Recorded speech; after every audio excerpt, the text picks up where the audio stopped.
Apple ଗଛର ଫୁଲ ବହୁତ ସୁନ୍ଦର ହେଇଛି।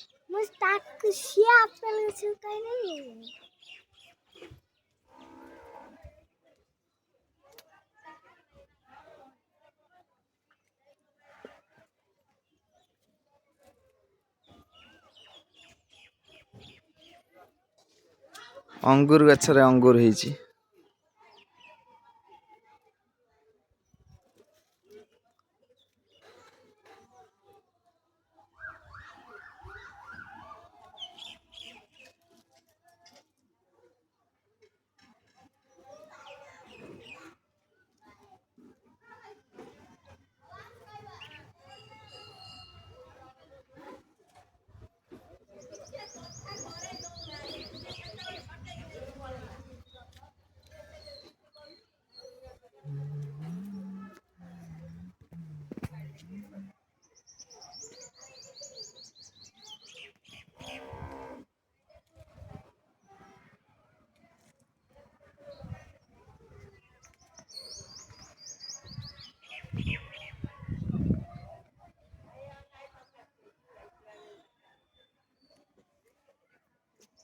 ଅଙ୍ଗୁର ଗଛରେ ଅଙ୍ଗୁର ଥରେ ଫଳିଥିଲା, ଏଇଟା ଦ୍ୱିତୀୟ ଥର ସବୁ ଆସିଛି ତାର କଢ଼।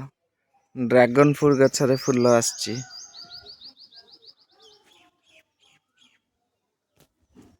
ଫଳ ବି ଗୋଟେ ହେଇଛି, କେତେ ବଡ଼ ହେଲାଣି ମୋ ହାତ ଦେଖିକି ଜାଣିପାରୁଥିବେ, ମୋ ପାପୁଲି ସାଇଜ ହେଇଗଲାଣି, ଆହୁରି ବଢିବ ଇଏ ଚାଇନିଜ ପିଜୁଳି।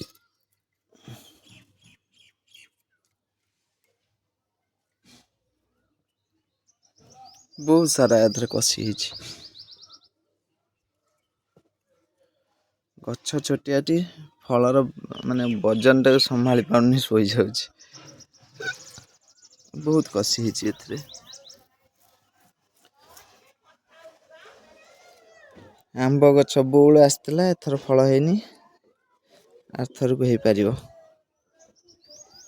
ସଫେଦା ଗଛ ସଫେଦା ହେଇଛି। ଆଉ ଫୁଲ ତ ବହୁତ ସାରା ଆସିଛି। ସବୁ ଫୁଲ।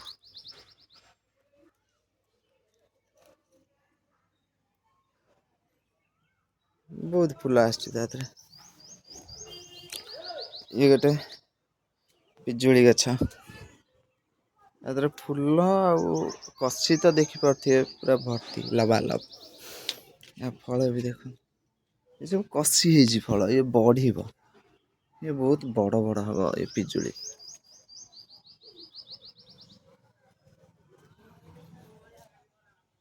ବହୁତ ବଡ଼ ହବ।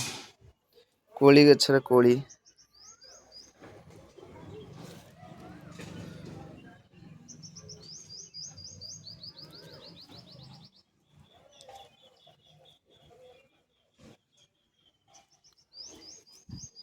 ଡାଳିମ୍ବ ଗଛରେ ଡାଳିମ୍ବ।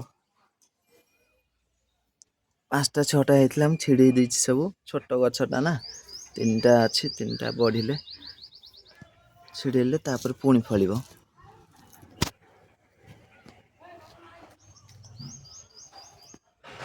ଇଏ ଗୋଟେ କୋଳି ଗଛ କାଟି ଦେଇଛି, ଫଳି ସାରିଛି, ପୁଣି ନେକ୍ସଟ ଥର ପାଇଁ ପ୍ରିପାରେସନ୍ ହେଉଛି। ଏ ହେଉଛି ଧଳା ଜାମୁକୋଳି। ବହୁତ ହେଇଥିଲା କଷି, ମୁଁ ସବୁ ଛିଡେଇ ଦେଲି, ଛୋଟ ଗଛଟା ନା, ସେଥିଲାଗି। ଆରଥରକୁ ବହୁତ ହବ। ଲିଚୁ ଗଛ ବଉଳ ହେଇଥିଲା, ୟାକୁ ବି ଛିଡେଇ ଦେଇଛି। ମଲବେରୀ ବହୁତ ସାରା ହେଇଛି। ଯୋଉ ଭଳିଆ ବ୍ଲାକବେରୀ, ବ୍ଲୁବେରୀ, ସେଇଭଳିଆ ମଲବେରୀ।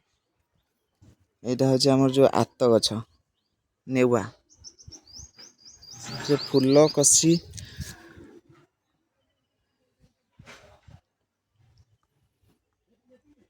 କେତେ ଛୋଟ ଗଛ ଦେଖୁଛନ୍ତି ନା, ଫୁଲ କଷି ଏଥିରେ।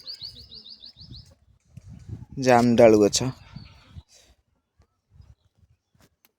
ଛାତ ଉପରେ ଯାହା ଲଗେଇଲେ ହବ।